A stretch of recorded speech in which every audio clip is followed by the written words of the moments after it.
Bismillahirrahmanirrahim. Assalamualaikum warahmatullahi wabarakatuh. Innal hamdalillah wassalatu wassalamu ala Rasulillah wa ala alihi wa sahbihi wa mawalah.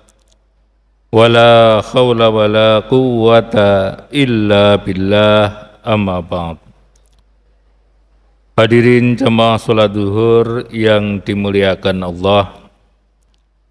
Dalam salah satu hadis, Rasulullah Shallallahu Alaihi Wasallam telah memperingatkan kepada umatnya, umat Islam, akan munculnya satu sikap yang disebut dengan hubbud dunya, cinta dunia, yakni sikap cinta pada kehidupan dunia melebihi kecenderungannya pada kehidupan akhirat. Hubbud dunya adalah sumber keburukan dan maksiat. Penyakit ini sangat berbahaya karena dapat melemahkan dan menggerus keimanan seseorang pada Allah dan menimbulkan madarat atau bahaya yang besar di dalam kehidupan sosial. Dalam kitab Bahrud Dumu yang bisa kita artikan dengan lautan air mata, Imam Ibnul Jauzi menuturkan, suatu ketika Nabi Isa alaihissalam bersama dengan pengikutnya Al-Khawariyun melewati sebuah desa. Nabi Isa kaget luar biasa disebabkan oleh banyaknya mayat yang bergelimpangan di jalan-jalan dan gang-gang desa tersebut. Tak seorang pun yang hidup, seakan-akan desa tersebut baru saja diserang oleh virus yang amat ganas dan mematikan. Lantas Nabi Isa berkata kepada para pengikutnya, "Wahai pengikutku, mereka semua mati disebabkan oleh kemarahan dan kemurkaan dari Allah. Andai saja mereka itu mati karena keridhaan Allah, maka niscaya mereka akan saling bantu-membantu di dalam menguburkannya. Wahai Ruhullah, ceritakanlah kepada kami kisah mereka." Pinta para pengikut Nabi Isa. Mereka amat penasaran dengan apa yang terjadi pada penduduk desa tersebut.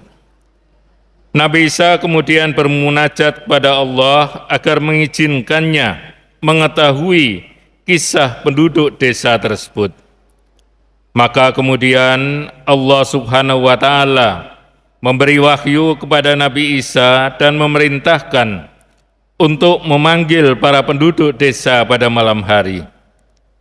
Ketika malam hari tiba, Nabi Isa segera naik ke tempat yang tinggi dan memanggil penduduk desa. "Wahai para penduduk desa," panggilnya. "Labbaik ya Ruhallah," jawab salah satu penduduk desa mendatangi Nabi Isa. "Ceritakanlah kisah kalian, apa yang sebenarnya terjadi," kata Nabi Isa. "Wahai Ruhullah," kata orang tersebut, "tadinya kami begadang dalam keadaan sehat semuanya. Lalu tiba-tiba kami jatuh ke dalam jurang yang amat dalam dan binasalah kami." "Kenapa bisa begitu?" tanya Nabi Isa memastikan.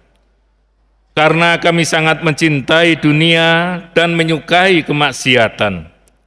Kami tidak pernah melakukan amar ma'ruf dan melarang kemungkaran," jawab orang tersebut. Nabi Isa kembali bertanya, "Sebenarnya bagaimana cara kalian mencintai dunia?" Orang laki-laki tersebut menjelaskan, "Seperti kecintaan seorang bayi terhadap ibunya. Jika dunia menghampirinya, maka kita akan bahagia. Dan ketika dunia berpaling, kita akan sedih dan menangis sejadi-jadinya." "Terus kenapa hanya kamu yang menjawab panggilanku? Apa yang terjadi pada penduduk desa yang lain?" tanya Nabi Isa dengan rasa yang heran. "Mereka diikat lehernya dengan api neraka oleh para malaikat. Jawab orang tersebut, "Lalu kenapa kamu bisa menjawab, padahal kamu bagian dari mereka?" "Sebenarnya saya hanya mampir dan bukan bagian dari penduduk desa ini. Ketika azab tersebut menimpa mereka, aku pun ikut terkena. Aku sekarang terkatung-katung di pinggiran neraka. Entah apakah aku bisa selamat ataukah tidak." Jelas orang tersebut berharap dirinya bisa selamat dari kengerian neraka. Hadirin jamaah rahimakumullah, apa ibrah dan apa hikmah yang terkandung dalam kisah di atas? Yang pertama, bahwa cinta dunia menjadi sumber segala bencana. Dalam kisah di atas, gara-gara cinta dunia, maka penduduk desa mengabaikan perintah Allah. Mereka tenggelam dalam kemaksiatan, mereka menjadi lupa dan abai terhadap kewajiban untuk melakukan amar ma'ruf dan nahi mungkar. Gemerlap dunia memang acap kali membuat seseorang kehilangan akal sehat, sehingga akan melakukan apapun demi untuk mendapatkannya. Maraknya praktek korupsi di berbagai lapisan dan sektor di negeri ini juga tidak lepas dari faktor cinta dunia. Di dalam salah satu hadis, Nabi Muhammad SAW menegaskan, "Hubbud dunya ra'su kulli khati'atin." Cinta dunia merupakan pangkal segala kesalahan. Dalam hadis yang lain, Rasulullah SAW bersabda, "Wallahi mal fakru akhsha alaikum, walakinni akhsha an tubsatat dunya alaikum kama busitat ala man kana qablakum. Fatanafasuha kama tanafasu, fatuhlikakum kama ahlakathum." Demi Allah, bukan kemiskinan yang aku khawatirkan akan menimpa kalian. Akan tetapi aku justru khawatir jika dunia ini sudah dibentangkan untuk kalian, sebagaimana ia telah dibentangkan untuk orang-orang sebelum kalian. Sehingga kalian semua berebut sebagaimana mereka saling berebut, dan akhirnya kalian hancur sebagaimana mereka hancur. Hadirin jamaah rahimakumullah, puasa Ramadan yang sebentar lagi akan kita laksanakan pada hakikatnya juga berfungsi untuk meminimalisir hubbud dunya yang bersarang di dalam diri manusia.